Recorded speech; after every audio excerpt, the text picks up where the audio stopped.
Hello, welcome to my frequently asked questions. Today we're talking about a very important aspect, which is consent for blepharoplasty, also known as eyelid surgery.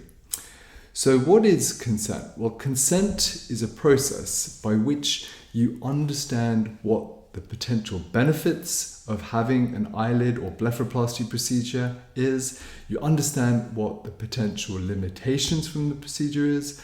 And of course, you understand what the potential recovery, the potential risks and complications for the procedure.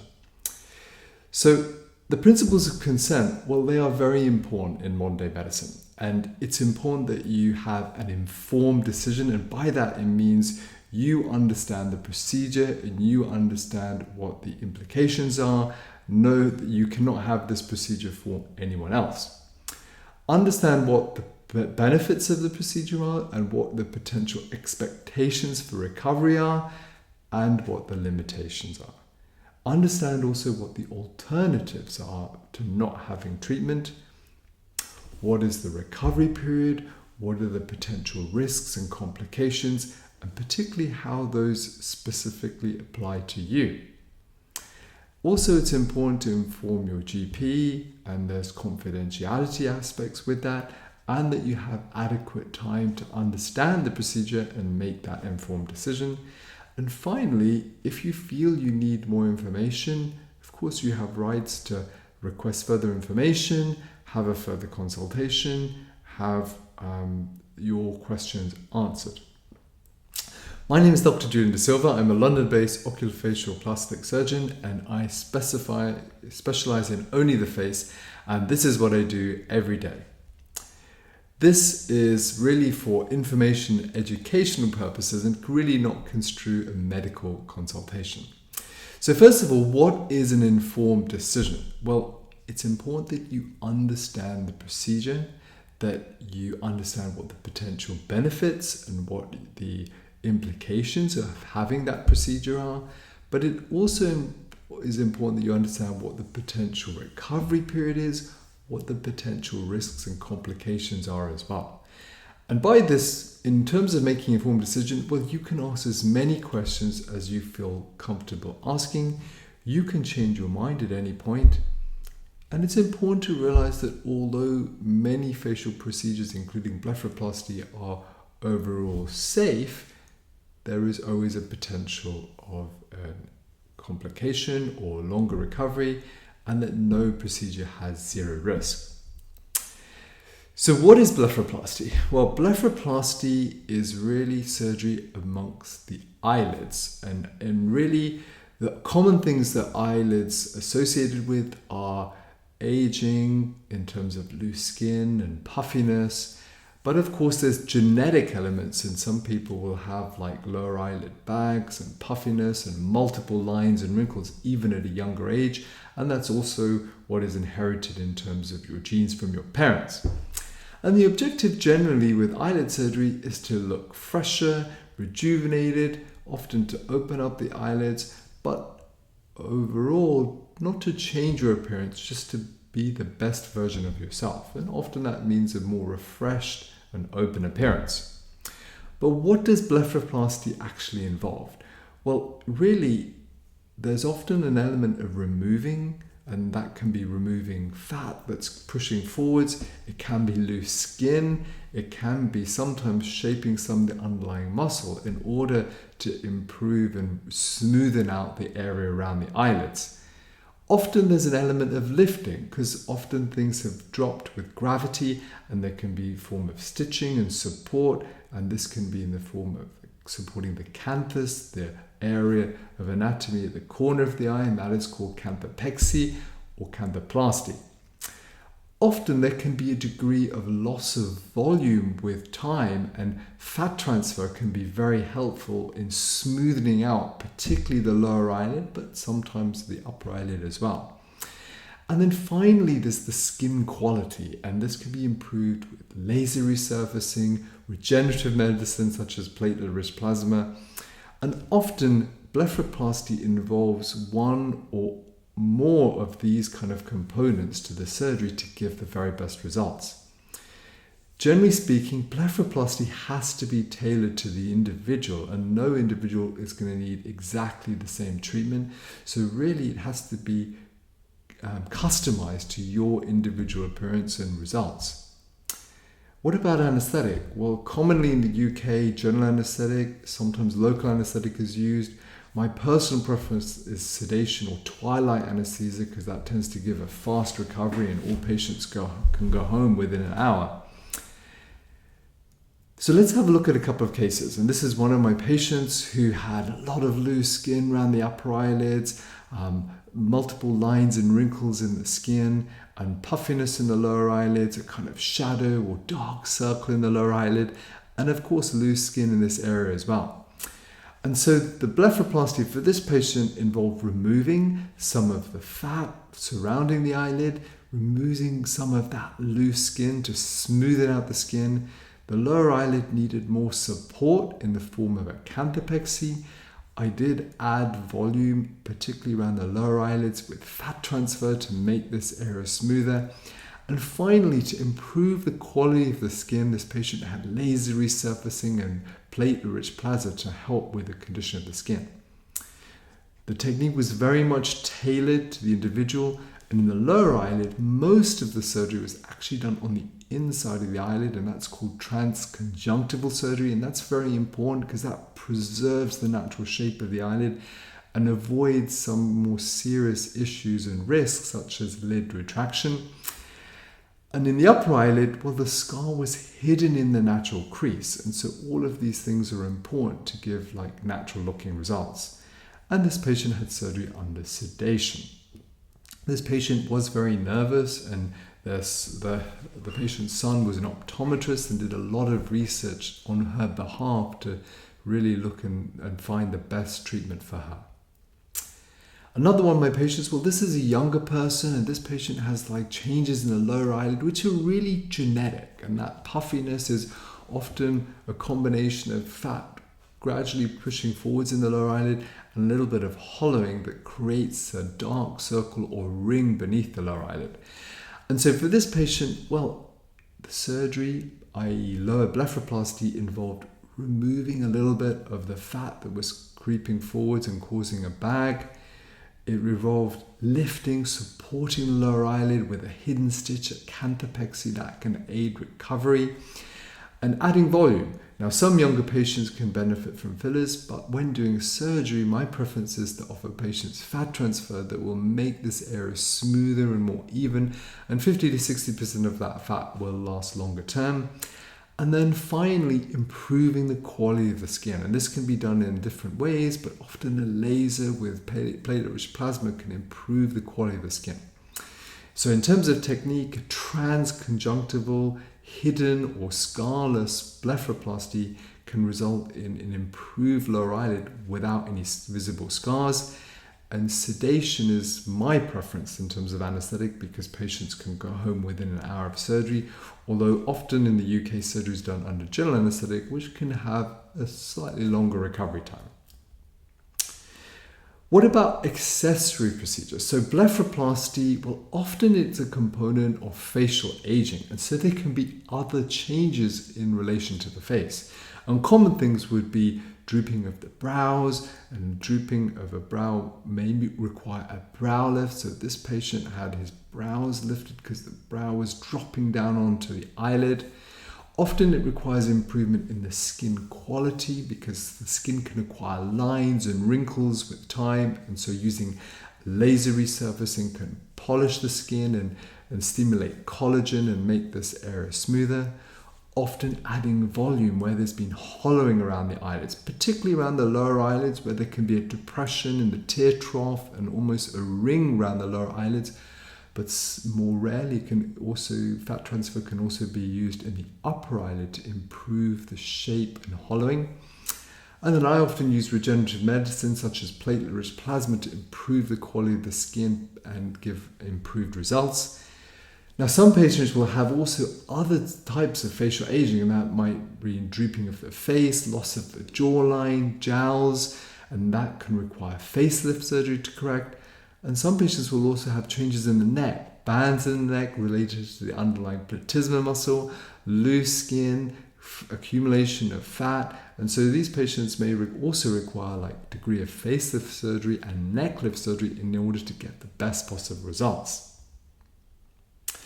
So key with blepharoplasty and consent for blepharoplasty is understanding what the expectations for improvement are. And everything is always about an improvement. It's very hard to make the eyelid completely smooth and even because the skin around your eyelids is less than 0.5 millimeter thick. So it is almost like tissue paper. So it doesn't hide even the tiniest detail. So it's always about improvement.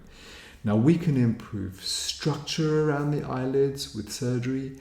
We can maintain function, and if you have any elements of dryness or dry eyes, or if you've had previous laser eye surgery, well, these need to be taken into account with blepharoplasty in order to give you the best results. But what are the limitations? Well, having blepharoplasty will not necessarily change how you feel. And in terms of relationships with other people, in terms of your confidence, well, certainly in some people, like having blepharoplasty can improve your relationships and confidence, but no doctor or surgeon could ever promise you that by having a procedure, these things can improve, because some of these things need to come from within. So what is realistic expectations? Well, if you were made out of clay, everything could be pushed and sculpted in a perfect way and you could achieve 100% perfection. But in reality, with blepharoplasty, we can only change your natural anatomy. And so there's always a limitation with that. And so in terms of our analogy, well, what's realistic? Maybe a 70 to 80% improvement. Of course, the aim is to make it as good as we possibly can, but this is what is realistic. If you've had previous surgery and there is scarring, changes in the natural anatomy, well, in some patients, what might be realistic is more a 50% improvement because there's been changes in the anatomy, there's scarring, and these can affect the final results. So a very important component of this is you. And what is your profession? What is your lifestyle? What hobbies do you have? And it's very important to communicate this with your surgeon because any consent process must be tailored to you, the individual. And if you've undergone recent life events, and that may be with your profession, with relationships, it's also very important to communicate this to your surgeon because it's important that when you undergo any kind of eyelid surgery or blepharoplasty, that you're on a relative emotional plateau. And if you're having quite highs and lows because of certain life events, well, that can make it a real emotional roller coaster undergoing blepharoplasty surgery. In terms of your general health, well, smoking reduces oxygen in the body. And so to get the best healing and the best results, I really encourage my patients to stop smoking at least for a period of time before and after surgery, because that will really give you the best results long term. Other factors, well, there's now good evidence like keeping hydrated before and after the surgery, having adequate sleep and recovery time. And also you need a period where you refrain from exercise. And usually this is around 3 weeks because this will encourage and give you time for your eyelids to recover after the surgery and thereby give you the least amount of swelling and fastest healing. What about alternatives to blepharoplasty? Well, sometimes for some patients, non-surgical treatments can really benefit. And these are really in the form of Botox, fillers, and sometimes skin tightening devices. Botox can help with dynamic lines associated with movement, and this patient, you can see, well, their brow and their forehead and sometimes the lines around the eyes can be really improved with Botox. The lower eyelids, well, if you have very mild hollowing, well, in some patients, tear trough filler can be used.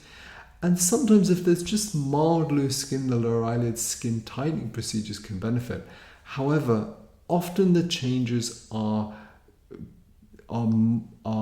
difficult to treat with non-surgical treatments alone because some of these changes often require blepharoplasty to give the very best results. What is the recovery after blepharoplasty? Well, in terms of recovery, it does depend on exactly the type of blepharoplasty and surgery that you've required. Anesthetic type can also make a difference. Traditionally, under general anesthetic, and changes in blood pressure can result in black eyes after general anesthetic. However, using alternative types of anesthetic can mitigate that kind of bruising. And then, of course, there are personal factors. Your age, genetics, your lifestyle, all of these can have implications for recovery, and I talk about this in another video. So what are the common things with recovery? Well, swelling, bruising, some degree of tightness and numbness, and sometimes watery eyes. Sometimes there can be some lumpy, bumpy change and asymmetry. So these are common in the early period after having blepharoplasty, and these will improve naturally with time, but measures can also be taken to improve recovery and speed up healing. So what are the potential risks and complications from blepharoplasty? Well, common things are swelling and bruising, and we talked about those aspects. And then, of course, swelling and bruising improve with time, but there are factors that you can take, such as cold compress, that will help reduce swelling faster. And sometimes your surgeon can also add additional factors, such as medications, such as lymphatic drainage, to help reduce swelling faster. What about lumpy bumpiness and tightness? Well, often these improve naturally with time. If you have a degree of dry eyes, well, using lubricant drops immediately after the surgery can help with that. And of course, sometimes the eyes will not close completely immediately after surgery because of swelling. And of course, as that swelling goes down, blinking and the movement of your eyelids becomes more and more back to normal with time. And then we talked about expectations, and everything around blepharoplasty is always about improvement. It's very difficult to make the eyelids perfect because the skin is so thin. The skin around your eyelids is less than 0.5 millimeter in thickness, and so it is very unforgiving for very tiny details. Now, with blepharoplasty, there have been some very serious issues and risks and complications. Damage to vision, lower eyelid retraction with eyelid pulls down. Well, these are very rare issues with lower eyelid surgery. And so these factors, well, they are a fraction of 1%. Of course, there are factors that your doctor, your surgeon can take into account to minimize these.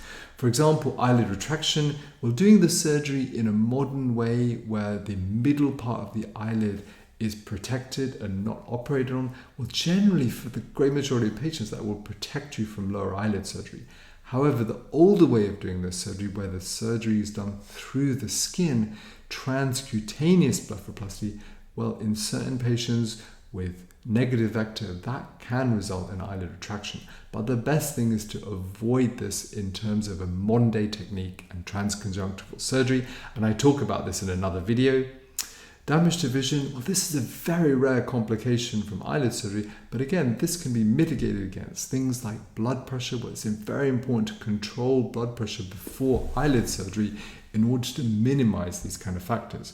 And if there was any kind of bleeding behind the eye, well, as long as something is done, this can be quite treatable as long as that pressure is reduced. And so it's important to have a surgeon that you can go to and trust that if there is anything unusual after the surgery, they will be there for you. I provide all my patients with an emergency number, and although this has never been necessary in 10 years of practice, well, if it was, I would be there for any one of my patients. Factors with scars. Well, generally speaking, the eyelids heal very well, and scarring issues are relatively uncommon and will be less than 1%. However, it's important that the areas where the scars are put is delicate and discreet. So in the upper eyelid, the scars can be hidden within your natural crease. In the lower eyelid, often scars are not necessary because the surgery can be done on the inside of the eyelid, but if a scar is necessary, it can be hidden just beneath the eyelashes, which can be very difficult and discreet and difficult to see. I mean, generally speaking, taking these precautions, scars in blepharoplasty are uncommon, but if you have issues with healing, such as keloid scarring, it's very important to notify your surgeon in advance. Serious issues like stretching of a motor nerve, well, these are rare with eyelid surgery itself, but are important considerations with facial surgery in general. Other complications of surgery, infection, very uncommon with eyelid surgery, but taking antibiotics before and after surgery can help protect you against that.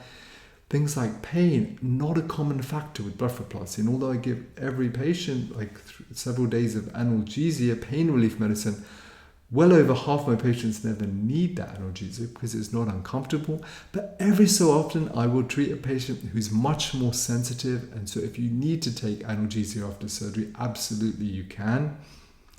The great majority of patients have a fast recovery after blepharoplasty. And however, in terms of recovery, every person is different. And very occasionally a person will just have more swelling and will have a longer recovery. What is the chance of needing further surgery? Well, in my patients, that's generally less than 5% of patients might need a minor refinement. What might this mean? Well, if you have a little bit of loose skin or a little bit of puffiness of fat, sometimes it might be necessary to do a little bit of refinement surgery. What about the risk from anesthetic? Well, it does depend on the type of anesthetic. Local anesthetic means you're fully awake, but can be a little bit uncomfortable for like blepharoplasty. General anesthetic, in my opinion, is a bit of an overtreatment for blepharoplasty. However, it is very safe, but rarely can be associated with allergic or anaphylactic reactions or a clot in the legs, also known as a deep vein thrombosis. And although those factors are quite rare, they can be quite serious. My preference generally for blepharoplasty is sedation anesthesia, and I have another video describing sedation. But for most patients, sedation is a relaxing experience because you recover over about half an hour, and in less than an hour you can go home after surgery. But sedation can mean different things in different contexts. But for my patients, it really means you sleep during the surgery, but you're breathing yourself, a bit like when you sleep at night, but just brought on with medicines. Well, what is the good summary of blepharoplasty risks and complications? Well, the common things are some degree of swelling, about a 10 to 20% of patients can have some bruising, and most of these changes are really over 2 weeks. So most patients can go back to doing things normal after 2 weeks. However, if you have something very important, like a birthday or wedding, I would say we'll just have 6 weeks just in case. Of course, any one of these complications can occur. And although we can mitigate for these kind of issues, in medicine, you can have done something thousands of times and then one patient will heal differently. And there's always going to be a very small chance of a serious issue or serious risk. And it's very important that you trust your doctor, you trust your surgeon and the team looking after you, and you can go back to that team if you need to. So what about inform your GP? Well, really, this is regarded as the gold standard of practice, and so most surgeons will notify your general practitioner unless you have a specific reason not to do so. And ultimately, any patient in the UK has a respective confidentiality, and so I would only notify a GP with a patient's permission, but generally it's regarded as the gold standard because it's important that your general practitioner has knowledge of any surgery that you undergo. It's important that you have adequate time to make that decision. Usually that's regarded as more than 2 weeks, to give you time to understand the procedure, understand the kind of expectations from surgery, the recovery, and also the limitations and risks. Of course, having blepharoplasty, having eyelid surgery, for the majority of my patients, it's a significant decision. And it's important that you have adequate information, that you understand the procedure, you understand the recovery, and understand the potential risks and alternatives to treatment. And it may be that you feel you need further information and you might need a further consultation to discuss this further. You may want to have a second opinion with a different doctor or surgeon, Or you may want to speak to a previous patient, and we often organize that for my patients. But it's important that you feel comfortable, that you have adequate information. And some patients who come to see me, well, they've already made a decision that they want to have surgery, and they've already spent a great deal of time researching and understanding the procedure and the recovery. And some patients come to see me at a different decision point where they just need more information, more time to understand what they're getting into. So what are my tips from consent in terms of doing this for many years? Well, it's important that you personally understand, what the implications of surgery are, what can be improved, what is going to be more challenging in terms of the results. It is surgery, and although the great majority of patients have a smooth recovery and a good experience, well, sometimes you can have a longer recovery, and sometimes things can happen. You can have more swelling, and you can have any one of these kind of issues that we've been discussing. And it's important that you trust your team and you're able to go back to them in order to ask questions and have supportive care. So in terms of consent for blepharoplasty, well, these are the things that we've kind of discussed today. It's important that you can make an informed decision that this is right for you, that you understand the procedure, what the benefits are and what the potential limitations are, that you understand that sometimes there can be alternatives to surgery, what the recovery are, what the potential risks and complications and how they specifically apply to you, what it means to inform your GP, adequate confidentiality and time to make a decision, and finally the right to request further information until you feel comfortable. I do hope this has been helpful for you, and if you have any further questions regarding consent, please do not hesitate to contact me. Thank you for watching.